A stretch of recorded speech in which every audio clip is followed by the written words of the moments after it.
Warahmatullahi wabarakatuh. Alhamdulillahirrahmanirrahim. Teman-teman, semalam ada yang bertanya pada saya, ingin konsultasi doang Mas Arif gitu, tentang bisnis apotek gitu. Saya ya mau salam, monggo apa sih sebenarnya? Terus dia bertanya tentang apoteker tekap gitu. Jadi dia itu praktik di satu klinik dokter gitu di Purwokerto. Kemudian dia kayaknya sih dia datang setiap hari. Persepsi saya begitu dari ceritanya dia. Kemudian teman sejawatnya itu apoteker tekap sebagai penanggung jawab tapi nggak pernah datang. Intinya gitu, cuma diambil izin izin namanya aja gitu. Tapi orangnya nggak pernah ada. Nah, dia menyayangkan atau mempertanyakan bagaimana tentang sistem penggajiannya, yang seharusnya yang setiap hari datang harusnya dapat lebih gede dong gitu, dibandingkan dengan yang nggak pernah datang gitu. Tapi kok dari owner itu kelihatannya dari ceritanya itu, saya juga tidak bertanya lebih lanjut atau detail karena saya ini saya tidak mau terjebak pada hubungan interpersonal yang emosional gitu. Jadi saya tidak bertanya detail. Kemudian saya bilang bahwa ya tergantung owner gitu. Tiap-tiap apotek memiliki kebijakan-kebijakan yang berbeda karena pikirannya owner ya beda-beda gitu. Tapi dia kayaknya nggak puas gitu. Saya kalau mau jelasin lewat WhatsApp capek, nah, mending saya bikin video seperti ini. Jadi dari segi owner ya itu memang ada dua teman-teman, owner yang bertanggung jawab dan owner yang tidak bertanggung jawab. Kalau owner yang tidak bertanggung jawab ya senang aja apoteker tekap toh, nah, murah, fixed cost and variable cost. Logikanya bisnis seperti itu. Oh ini kok kalau apoteker standby harganya lebih mahal, gajinya loh ya kan sebagai owner. Tapi kalau dia tekap, misalnya nih teman saya yang di Bandung itu, dia tekap itu cuma 800.000 sebulan, 800.000 loh, murah itu. Apoteker ambil izinnya 800.000 kan murah. Terus kalaupun naik-naik ya paling 100, 200, 100 juta masih murah di Bandung gitu kan. Nah, jadi guru di SMK farmasi tapi jadi apoteker di satu apotek itu, digaji tekap,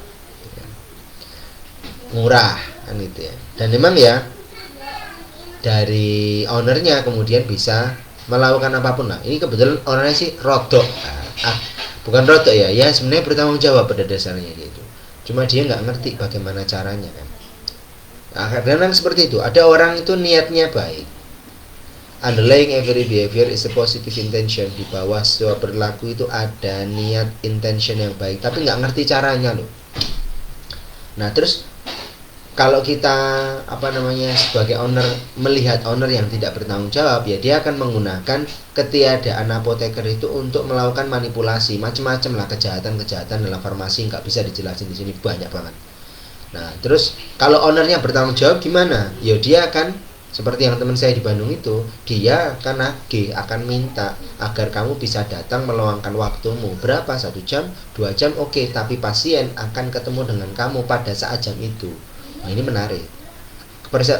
Kompensasinya apa? Ya nanti diberi kompensasi konseling, jumlah konseling. Menarik juga sebenarnya. Saya akan cerita gitu. Soalnya gini, kalau dia membebani dengan dengan gaji, dinaikin gajinya terus membebani keuangan dia sendiri, itu berat si apoteknya itu, karena apoteknya itu baru pengen diperbaiki lah, pengen naik lagi gitu loh, karena di sampingnya kemudian ada apotek K24, baru mikir dia, waduh gimana nih saingan, bener-bener di sampingnya persis. Terus dia meminta saran pada saya, ya saya berikan ya agar si apoteker tekap itu hadir meskipun sebentar, lalu biaya gajinya dia, uang duduknya itu dari biaya konseling, saya ajari bagaimana cara menghitungnya. Nah ini juga yang bisa kita kita sampaikan secara realistis kepada teman-teman sejawat apoteker yang mengerti temennya itu tekap. Seperti yang tadi malam tanya sama saya mau jelaskan bahwa mending kamu itu diskusi sama ownernya untuk mengambil jasa konseling, ya. Didiskusikan bagaimana caranya. Saya nggak bisa jelasin detail. Nah terus intinya diskusi yuk, diskusi sama ownermu, tergantung ownermu. Ownermu saya lah, saya bisa ngobrol sama kamu. Seperti saya diskusi dengan apoteker pendamping saya. Nah diskusikan bagaimana cara dan mekanisme untuk mengambil jasa konseling, konsultasi obat. Jadi pasien-pasien yang berkonsultasi kepada teman-teman yang hadir, nah, kamu dapat, akhirnya kamu nanti sebagai apoteker pendamping yang hadir full, ya, itu akan mendapatkan jasa pelayanan kefarmasian yang tidak didapatkan oleh si apoteker tekap. Nah, loh. Terus kepada apoteker tekap itu gimana sikap kita gitu. Ya secara realistis, dia itu kan pengen mendapatkan uang. Yuk, lihat saja dia sebagai uang. Loh. Jadi pengen lihat sebagai uang itu, yuk, ya nggak usah dianggap gitu loh, nggak usah dianggap sebagai apoteker, nggak bisa dia uang gitu loh, kan gampang, simple. Nah kalau sebagai customer, kok teman-teman tahu ada apoteker tekap gitu ya, ya nggak usah beli gitu.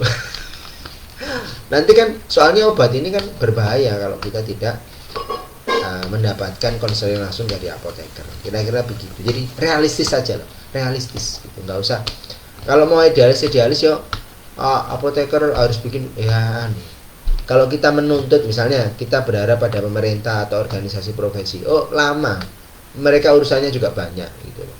Kita ngurus diri kita sendiri, masing-masing kita punya tugas-tugas kehidupan yang harus kita selesaikan. Begitu kata Alfred Adler. Dan jangan sampai opini kita atau pendapat-pendapat kita itu justru sebagai barrier atau tameng untuk kita bersembunyi dari tugas-tugas yang harus kita selesaikan sendiri gitu ya. Jadi nah ini kalimat yang terakhir tadi tolong digarisbawahi bahwa jangan sampai kita terjebak pada dusta kehidupan atau lively, apa bacanya, lively, kebohongan kehidupan atau dusta kehidupan, yaitu sesuatu yang kita buat-buat, sesuatu yang kita sampaikan, opini kita dan seterusnya hanya tujuannya untuk